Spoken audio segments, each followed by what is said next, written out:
Salut, c'est Asmod des sondiers. Alors aujourd'hui, je vais vous parler de guitare parce que j'aime bien les guitares. J'ai surtout essayé d'enregistrer une guitare sans micro. Alors d'habitude, quand on fait une prise de son de guitare, euh, on prend une perche et on met un micro statique ou un micro dynamique et on le met devant la guitare. Alors tout le monde n'a pas ce type de matériel à la maison, donc je vais essayer de ne pas utiliser ça.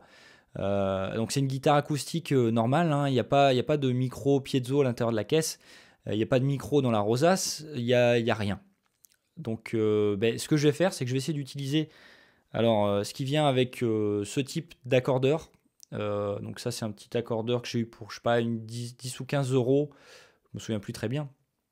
Alors parfois avec ce type d'accordeur, ce qui vient c'est donc un micro contact comme ça. C'est une petite pince en fait, hein, qui se met sur la tête de la guitare et qui permet normalement de s'accorder. Quand vous êtes dans une pièce qui est un petit peu bruyante, vous pincez ça sur la tête de la guitare, vous le branchez dans l'accordeur et l'accordeur capte uniquement le son de vos cordes et ça vous permet de vous accorder comme ça. Donc c'est un petit micro piezo, c'est rien d'exceptionnel. Alors je m'attends pas à ce que ça soit la prise de son du siècle, faut pas rêver non plus. Mais si ça me permet de transformer ma guitare acoustique en guitare électro-acoustique, ben pourquoi pas, vu qu'en fait c'est gratuit, vu que ça vient avec l'accordeur. Donc ce qu'il faut faire, hein, c'est pas compliqué, donc il faut juste hop, prendre une guitare, voilà, comme ça. Et tout simplement, ce qu'il faut faire, c'est pincer le micro, comme ça, peu importe le sens, hein, je pense, sur la tête de la guitare. Et puis voilà, ça y est, on branche dans la carte son. Donc ce qu'il faut faire attention, c'est que vu que c'est un micro contact, le câble, le moindre contact avec quoi que ce soit, ça fait du bruit dans votre enregistrement et ça s'entend et après vous êtes mal. Donc il faut faire attention quand vous jouez à pas rentrer en contact avec quoi que ce soit avec le fil. Voilà, donc je vais le brancher dans ma carte son et puis on va voir ce que ça donne.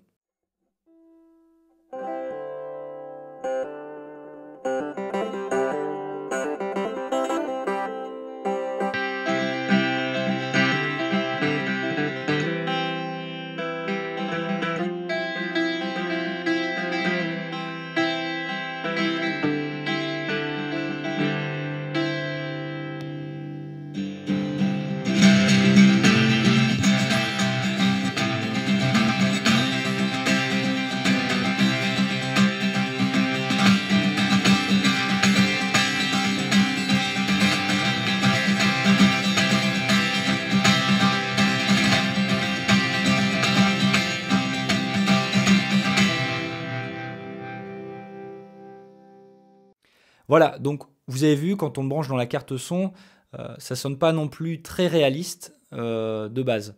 Alors ce qu'on peut faire par contre, c'est le mettre dans un ampli virtuel, comme par exemple le Pou qui est gratuit, avec un simulateur de haut-parleur. Et dans ce cas-là, en général, ça sonne plutôt pas mal. Ça permet de dépanner et transformer votre guitare un petit peu en électroacoustique de fortune.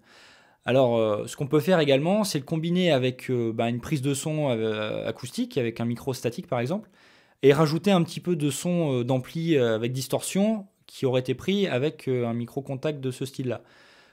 Il faut quand même se souvenir que c'est pas du bricolage, mais presque, c'est surtout gratuit.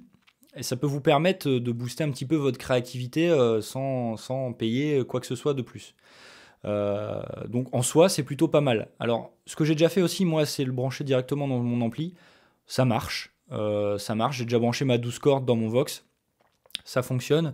Encore une fois, il faut toujours faire attention à pas toucher d'objets, etc. Sinon, ça fait des bruits très forts et bizarres qui peuvent peut-être abîmer votre ampli. Moi, je fais attention. Un petit coup de gaffeur sur le manche de votre guitare sur le câble et puis ça devrait pas trop bouger. Voilà, donc c'est toujours dans l'idée d'essayer de faire avec ce qu'on a sans acheter plus de matériel et d'écouter et de voir si ça sonne bien ou pas, si ça peut nous aider ou pas. Voilà, donc allez-y, faites-nous un petit peu de musique et puis surtout essayez de vous débrouiller avec ce que vous avez. Voilà, rendez-vous sur lesondiers.com.